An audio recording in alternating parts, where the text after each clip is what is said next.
অবৈ তুমি তুমি বলো তো কি কি হয়েছে, কি জন্য মানে ওনারে আটকে রাখা হয়েছে বা আপনাদের সমস্যা কি, কি জন্য আছে?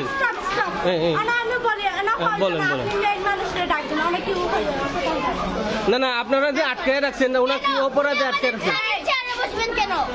জি কি হয়েছে? উনি কি প্রধান শিক্ষকের জায়গায় এসে বসছে, এই জন্য ওনাকে আটকে রাখছে?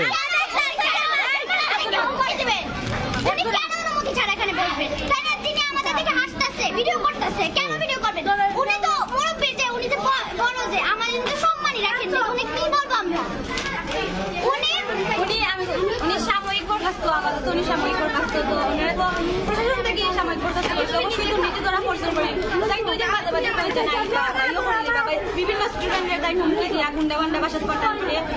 আজকে স্কুল আইসেন সকালে আইয়া প্রত্যেকটা মিডিয়া করা যেন সীতা হলে আন্দোলন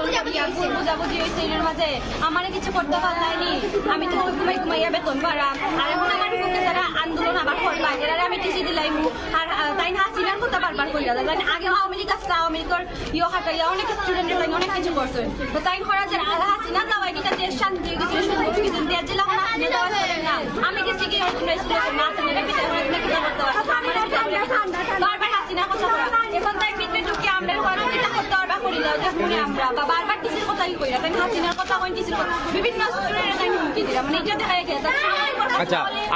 আমরা আগেও জানি যে উনি এই স্কুলের প্রধান শিক্ষিকা, তো ওনার নামে বিভিন্ন আত্মসাতের টাকা আত্মসাতের বিভিন্ন অভিযোগ ওঠার পর এটা তদন্ত সাপেক্ষে ওনাকে সাময়িক বরখাস্ত করা হয়েছিল, তো এটা আপনারা যারা ছাত্রীরা আছেন তারা আন্দোলন করেছিলেন, করার পরে একটা প্রশাসন থেকে সিদ্ধান্ত নেওয়া হয়েছিল, তো এখন যে উনি আবার আসছেন উনি কি কোনো প্রশাসনের সহযোগিতা নিয়ে এসেছেন এমন কোনো কথা বলেছেন উনি? আমি অনেক কোর্টের লাইন হয়ে যাই তো আমরা কইছি যে কিতা কোর্টের লাইন দেখা এটাই না দেখাই না তাই মানে স্টুডেন্টরা করা দেন কিতা করতে হবে করিলাও দেখিলাই মনে বা উল্টা পাল্টা কথা করে তার বাদে স্টুডেন্ট খালি হুমকি দেয় আমার পক্ষে কেউ নামলে তার লাইফ নষ্ট করি ফেলাই দিব আমি তারপরে টিসি দিলাম তাই না নিজেই তো সাময়িক টিসি বাকি লাগে হুমকি দিছে তার বিরুদ্ধে যার তাকে গুম করে ফেলছে কেন তাকে সরিয়ে দেবে কেন তার মধ্যে ওনার সাথে যে আবু কালাম ছিল একটা শিক্ষক হয়ে কিভাবে মেয়েদের সাথে এরকম নোংরামি করে উনি তো শিক্ষক উনি হয়তো এখন নেই কিন্তু ওনার সাথে তো মানে রাশিদা বেগমের সাথে তো উনি মানে চলে গেছে, উনি আমাদের স্কুলে অনেক দুর্নীতি করছেন এবং শিক্ষার্থীদেরকে খুব খারাপভাবে টাচ করেছেন যে কারণে ওনাকে শিক্ষার্থী অভিভাবকরা মানে শিক্ষকরা মিলে ওনাকে বের করে দিয়েছে, উনি বের হওয়ার পর থেকে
সুপ্রিয় দর্শক মণ্ডলী,